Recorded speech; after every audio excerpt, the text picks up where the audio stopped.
Welcome to Stuff and Whiskey. I'm Josh. And I'm Erin. And today we're talking about the 3 available bourbons that we're reaching for right now.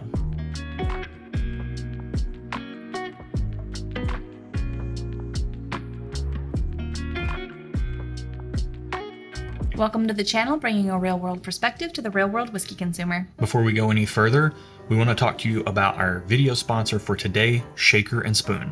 First box up, we went with All Eyes on Rye, which has a baklava sour, a Creole sling, whatever that is, we're going to find out, and a Homestead Old Fashioned. With that said, let's get into this box. You get a fancy little card that tells you all your terminology and techniques that you need. You need those tips and tricks. Absolutely. I love how everything is perfectly portioned. That makes me so happy because you're not wasteful. And now we make the cocktail.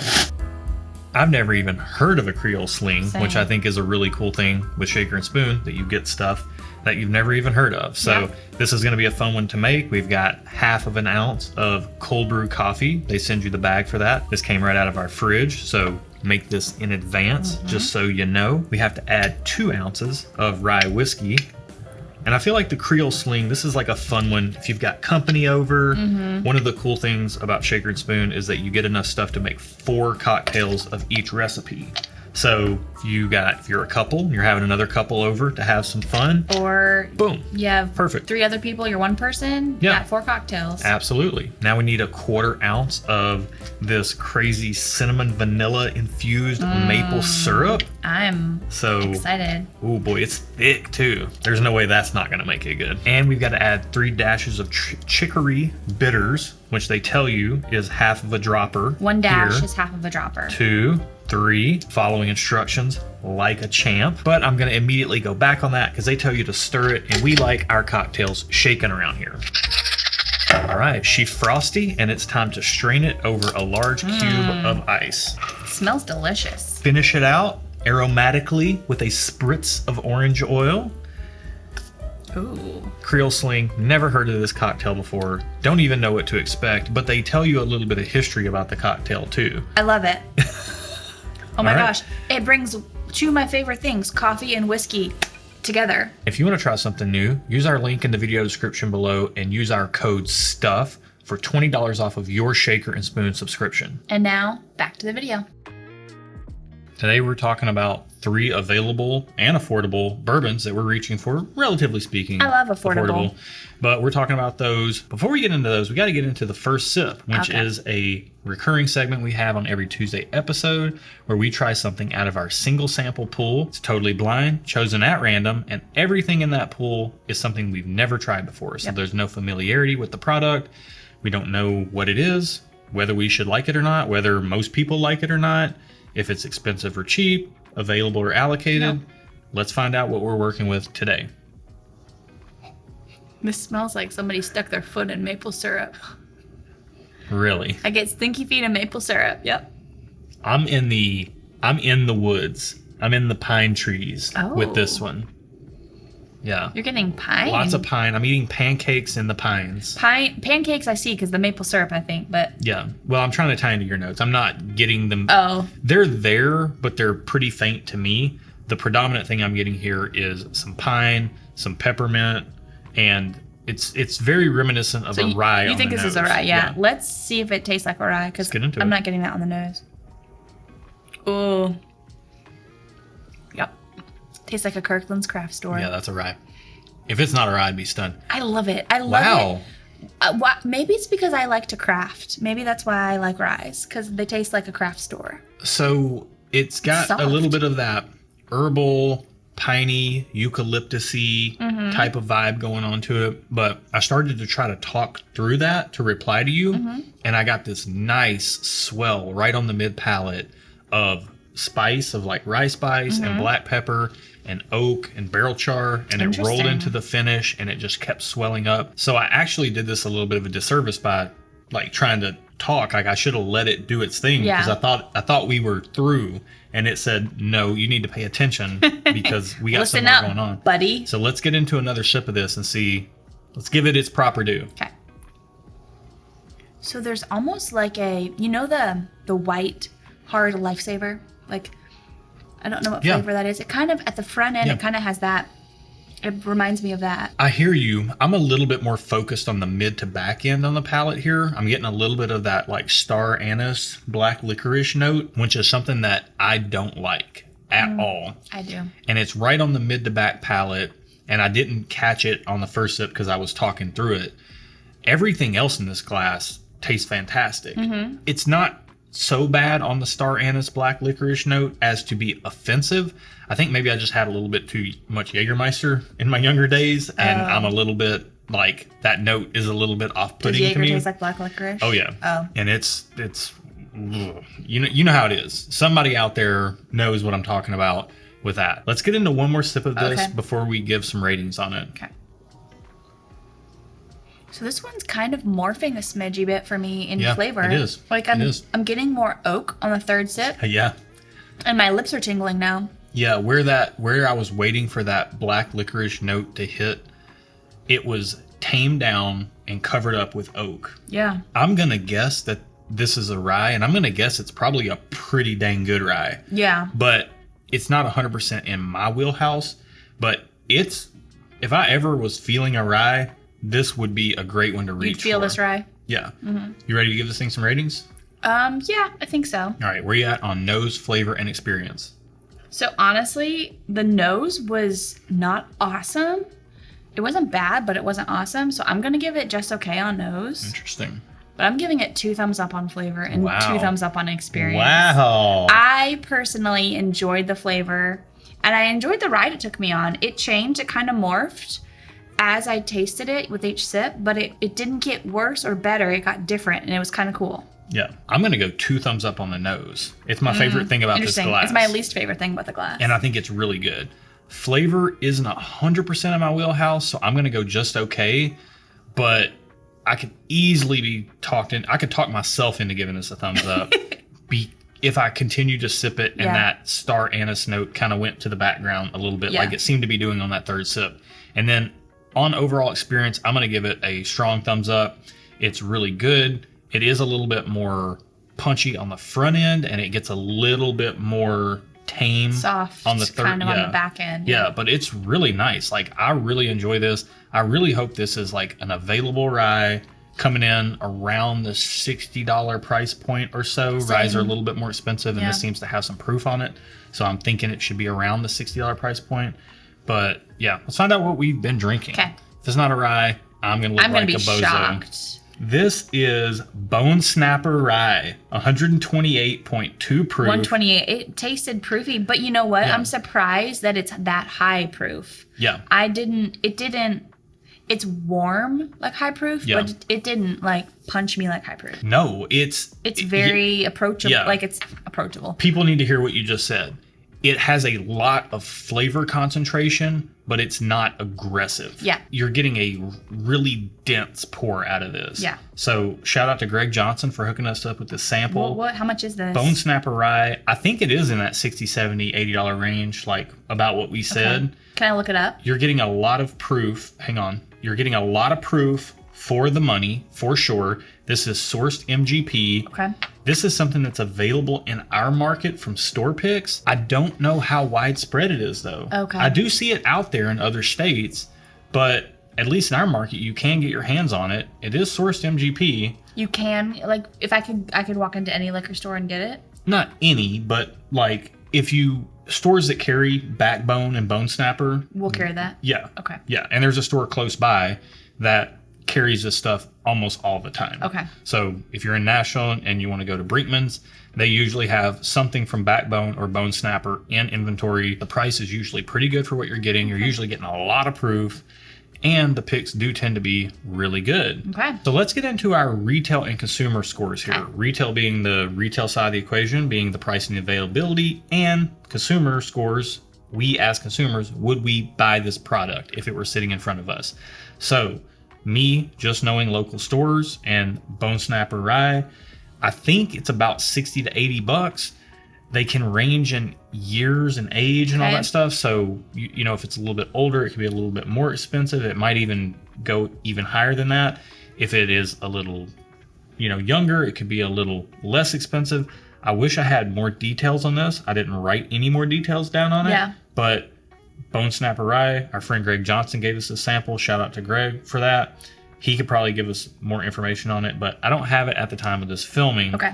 Let's just talk about it in general. You walk into a store and you see Bone Snapper Rye, not one of the lower proof bottles. The 128 proof. That's 30 something, but you see something in the 110s or the 120 proof range.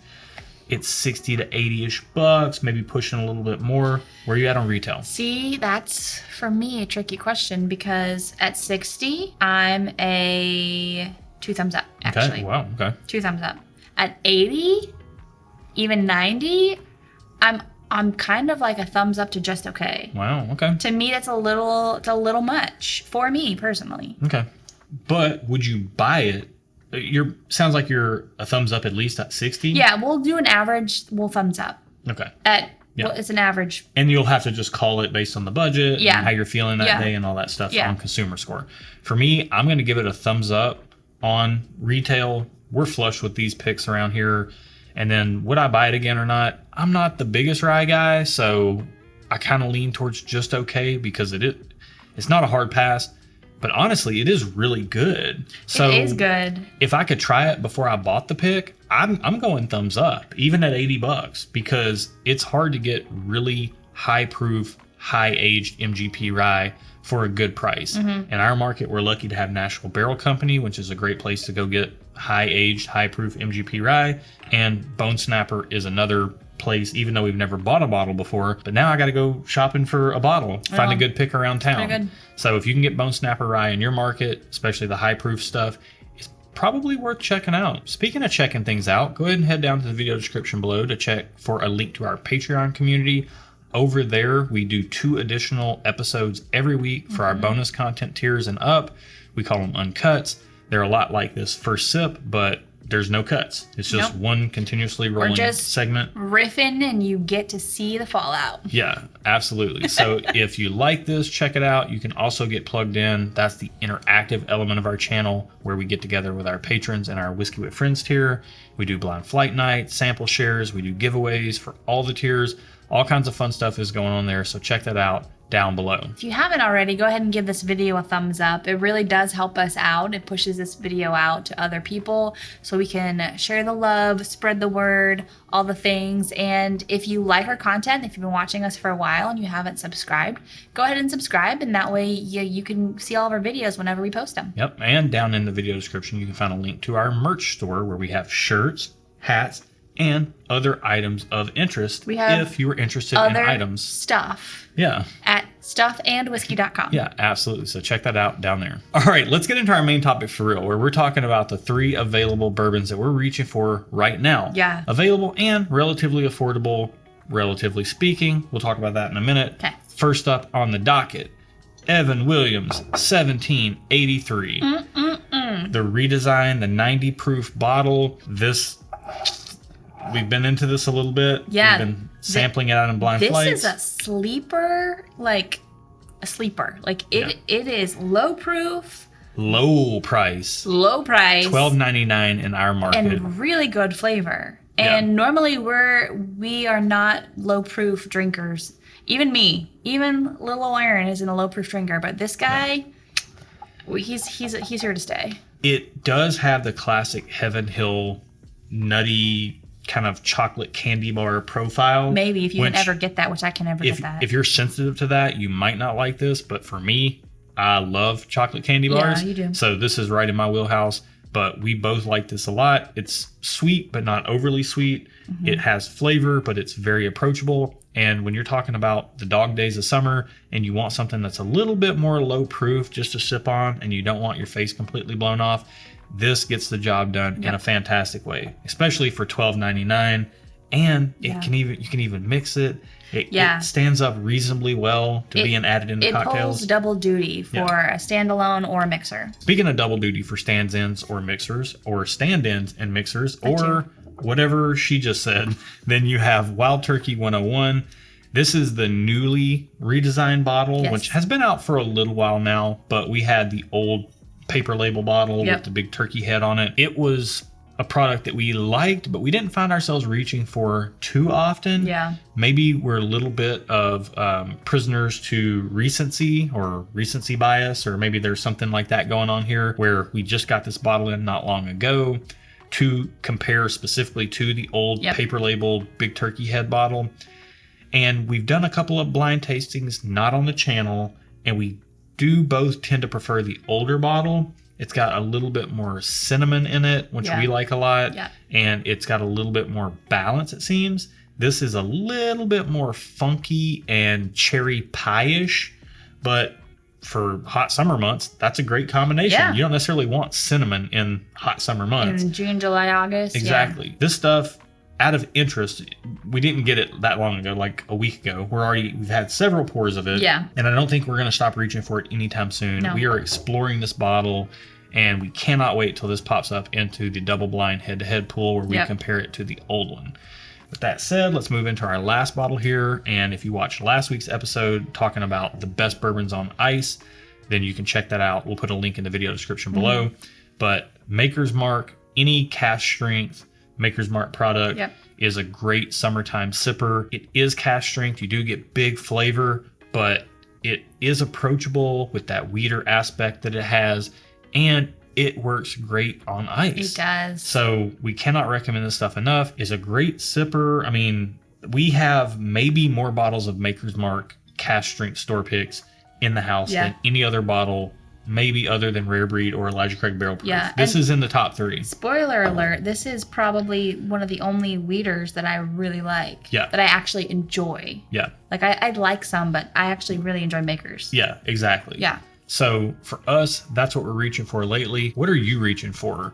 I think seasonally speaking, this is a very interesting topic because a lot of places right now in Nashville, getting into the late days of summer, it starts getting so humid, and bourbon might not be the most front of mind thing. You're usually thinking about something more cold and refreshing, and you would probably honestly gravitate a little bit more towards like a rye and ginger on ice versus these right here. For sure. And I would gravitate towards air-conditioned late night pours of bourbon.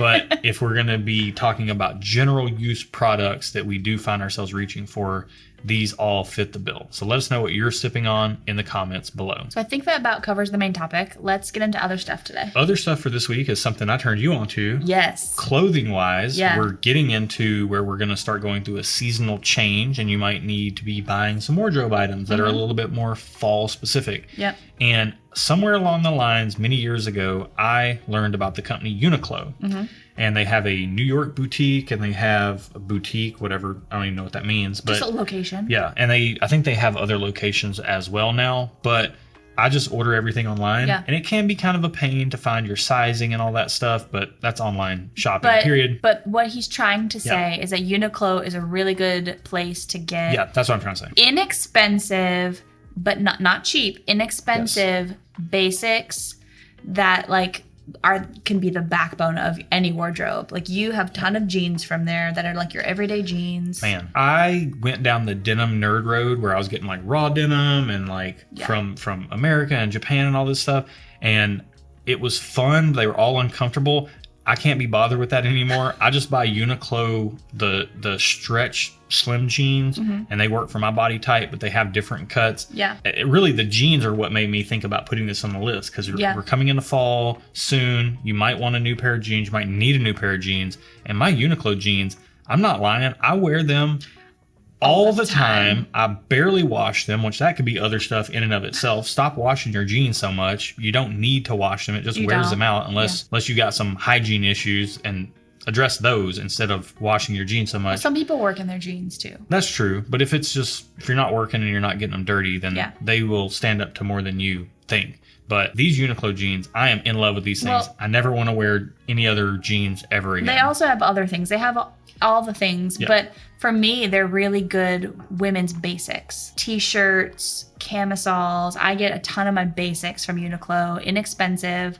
A lot of my like nighttime sleepwear is from Uniqlo. Most of my jackets that I wear in the fall and winter, everything from like really lightweight bomber style jackets to full-blown like heavy duty parkas are from Uniqlo. My favorite coat is a camel colored wool coat is from Uniqlo. Mm-hmm.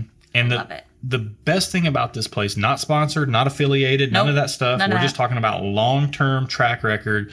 You're getting really good quality. Like you're getting like J. Crew, Ralph Lauren, Polo type of quality for much cheaper prices. Mm-hmm. The quality for the money that you're getting is kind of unheard of in the clothing world, and it makes the whole mail order. What am I in the 1990s? Online shopping is a thing. It's not that rare these days. It makes the whole online shopping thing much more bearable when you're trying to find your size and all that stuff. Their return program's good. Check them out. We'll put a link in the video description below.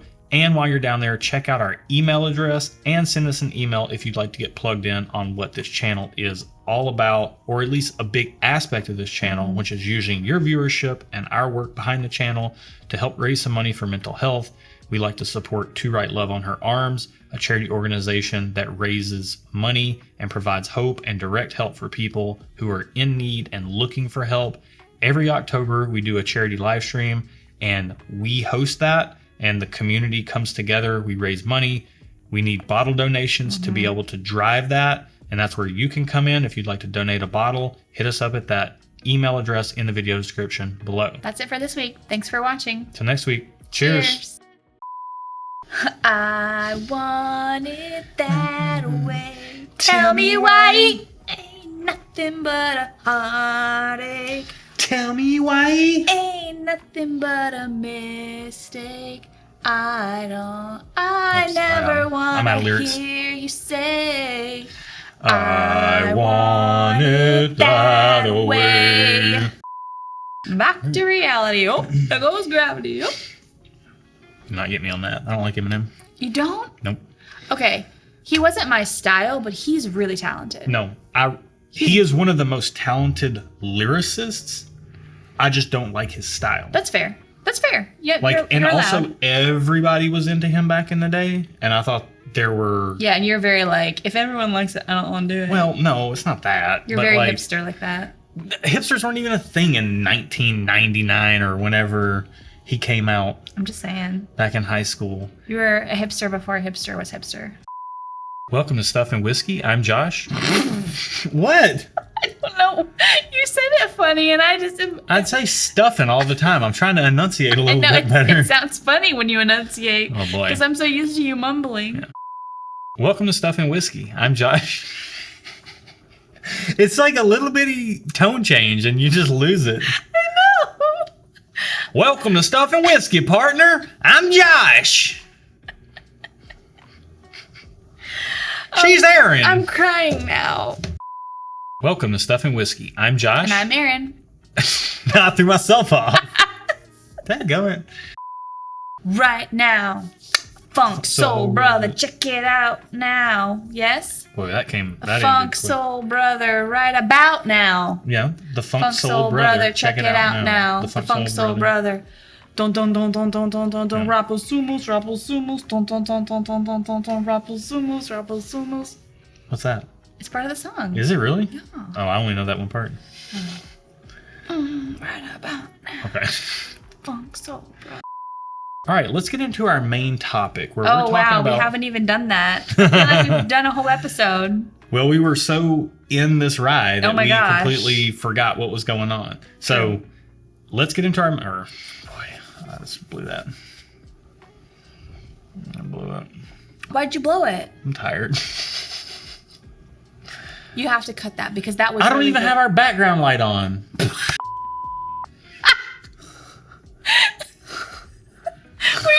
We're almost done with the third video. This is our last video of the night. God bless. I'm a mess. Are you okay?